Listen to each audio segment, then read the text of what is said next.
पहुंचे कि पूरे देश पे बहुजनों के सवाल पर जो हमने 50 राउंड टेबल कॉन्फ्रेंस कराए हैं, उसके बाद उसकी समीक्षा की जानी चाहिए।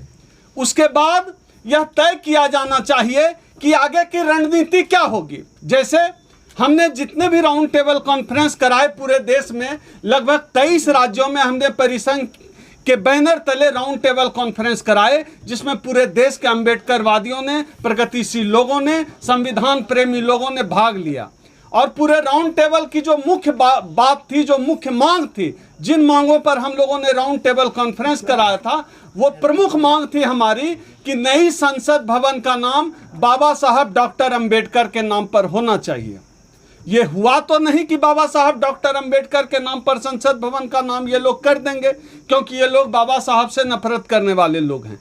लेकिन इतना जरूर हुआ, इनकी जो तैयारी थी कि गोलवलकर या सावरकर के नाम पे संसद भवन का नाम होगा, वो नहीं कर पाए। अब मैं जो बात कह रहा हूं कि गोलवलकर या सावरकर के नाम पर यह संसद भवन का नाम कर सकते थे, वो इस आधार से और पुष्टि मिलती है, इस आधार पे कि इन्होंने सावरकर के जन्मदिन के अवसर पर इन्होंने नई संसद भवन का उद्घाटन किया। पूरे देश में हम जिन मुद्दों पर राउंड टेबल कॉन्फ्रेंस कर रहे थे, आज भी हमारे मुद्दे यही हैं। अब उन मुद्दों पर एक समीक्षा बैठक कहें या लोगों की पंचायत कहें या लोगों की संसद कहें, तो हमने कहा कि इसको बहुजन संसद का नाम देना चाहिए। हमारे राष्ट्रीय अध्यक्ष डॉक्टर उदित राज जी ने फिर घोषणा की कि हम लोग पूरे देश से जितने लोगों ने राउंड टेबल कॉन्फ्रेंस किया है, जो लोग भागीदार हुए हैं, वो सब मिलकर आए और उसकी समीक्षा करें और आगे की रणनीति तय करें। क्योंकि यह जो संसद भवन है, यह म्यूट संसद भवन है, इसको म्यूट कर दिया जाता है। इस संसद भवन में जो कहने वाले लोग हैं, जो हमारी आवाज को मजबूती से उठा सके, ऐसी कोई आवाज वहां नहीं दिखती है।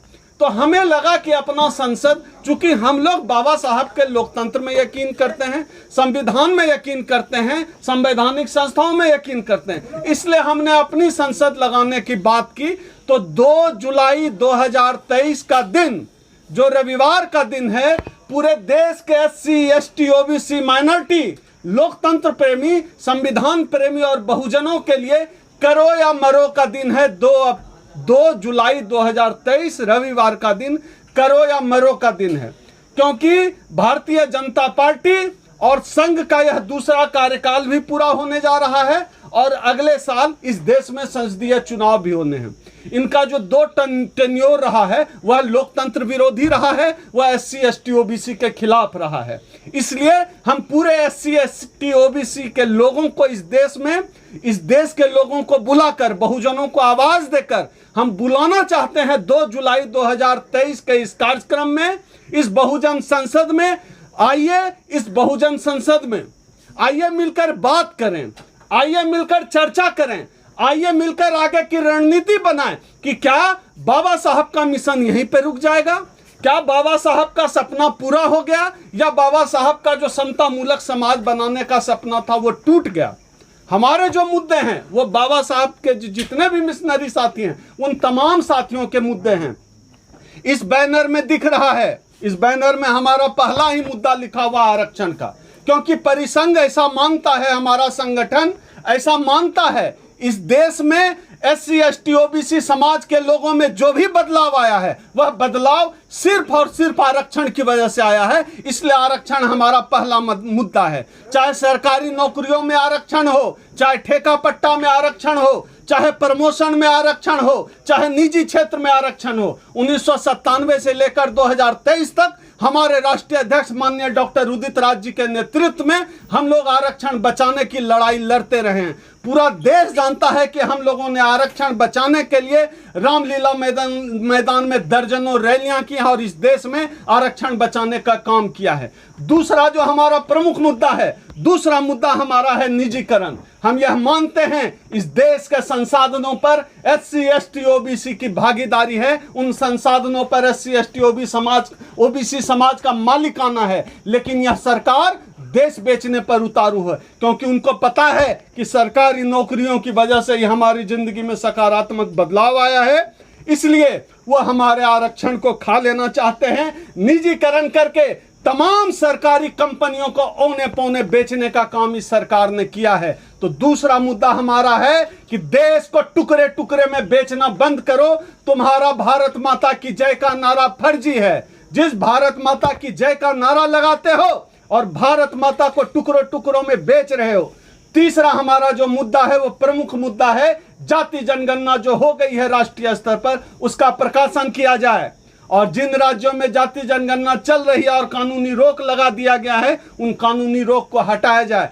क्योंकि जब तक जाति जनगणना नहीं होगी तब तक पता कैसे चलेगा कि इस देश में 90% लोग इस देश के उनको सत्ता और संसाधन से दूर रखा गया है और 10% लोग उन सत्ता और संसाधनों पर काबिज हुए पड़े हैं। तो 90% लोगों के हक अधिकार के लिए, सच्चाई सामने आने के लिए जरूरत है कि जाति जनगणना। अभी बिहार में जाति जनगणना शुरू हुई थी, इस सरकार ने साजिश करके कोर्ट का, न्यायपालिका का सहारा लेकर उसको रुकवा दिया। जाति जनगणना होनी चाहिए, जाति जनगणना का प्रकाशन होना चाहिए।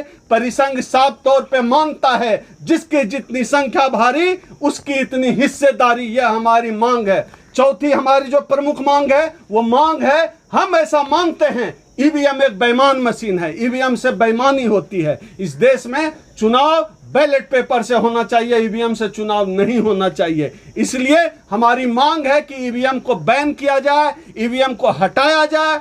जिन देशों में भी ईवीएम से चुनाव हुए, जिन देशों में ईवीएम बना, उन देशों में ईवीएम पर रोक लग गई है, वहां ईवीएम से चुनाव नहीं हो रहे हैं। जाहिर सी बात है, दुनिया की सबसे बड़ी आबादी वाला, सबसे बड़ा लोकतंत्र में अगर चुनावी प्रक्रिया ही संदिग्ध हो तो पूरे देश का लोकतंत्र ही मुझे लगता है सही मायने में खतरे में है। पूरे देश में आज तमाम संवैधानिक संगठन, चाहे वो ईडी हो, सीबीआई हो, सुप्रीम कोर्ट हो, मीडिया हो, हर जगह मनुवादियों का कब्जा हो गया है। हम उसके खिलाफ हैं। इस देश की 90% आबादी कब तक महरूम रहेगी? 90% आबादी को भागीदारी चाहिए। 90% आबादी अब सिपाही बनकर दूसरों का पैखाना सर पे उठा के मास्टर बन के काम नहीं चलेगा। अब हमें सत्ता में भागीदारी चाहिए। अब हमें भी प्रोफेसर बनना है, अब हमें भी वाइस चांसलर बनना है, अब हमें भी टीवी चैनल और अखबार में संपादक बनना है। चौथी जो हमारी मांग है वो मांग है कि पूरे देश में ओबीसी समाज को हर जगह जो है भागीदारी से हटाया गया है। मंडल कमीशन की तमाम सिफारिशों को पूरे देश में लागू किया जाए, यह हमारी मांग है, यह हमारी प्रमुख मांग है। ओबीसी समाज को नकली मुसलमानों को नकली दुश्मन बना के तैयार कर दिया गया और ओबीसी को ठग लिया गया कि तुम हिंदू हो, जबकि पूरे देश में जितने भी केंद्रीय विश्वविद्यालय हैं, एक भी वाइस चांसलर जो है ओबीसी का नहीं है। जेएनयू जैसे विश्वविद्यालय में एक प्रोफेसर ओबीसी का नहीं है। कमोबेश पूरे देश में यही स्थिति है, न्यायपालिका में यही स्थिति है। और जब तक मंडल कमीशन की सिफारिशों को लागू नहीं किया जाएगा तब तक ओबीसी को उनके जनसंख्या के अनुपात में भागीदारी नहीं मिलेगी। ओबीसी समाज को भागीदारी के लिए मंडल कमीशन की तमाम सिफारिशों को, चाहे जम्मू कश्मीर हो, बिहार हो, बंगाल हो, झारखंड हो, पूरे देश में लागू कर देना चाहिए। पूरे देश में बैकलॉग की सीटें खाली है, पूरे देश में यह स्थिति है। एससी एसटी ओबीसी की सीटें जनरल से भर दी जाती है। परिसंघ यह मांग करता, आज इस प्रेस कॉन्फ्रेंस के माध्यम से, आपके चैनल के माध्यम से आज परिसंघ मांग करता है कि बैकलॉग सीटों पर बहाली इस देश के एससी एसटी ओबीसी समाज जिनकी सीट है उनके सीटों से भरा जाए।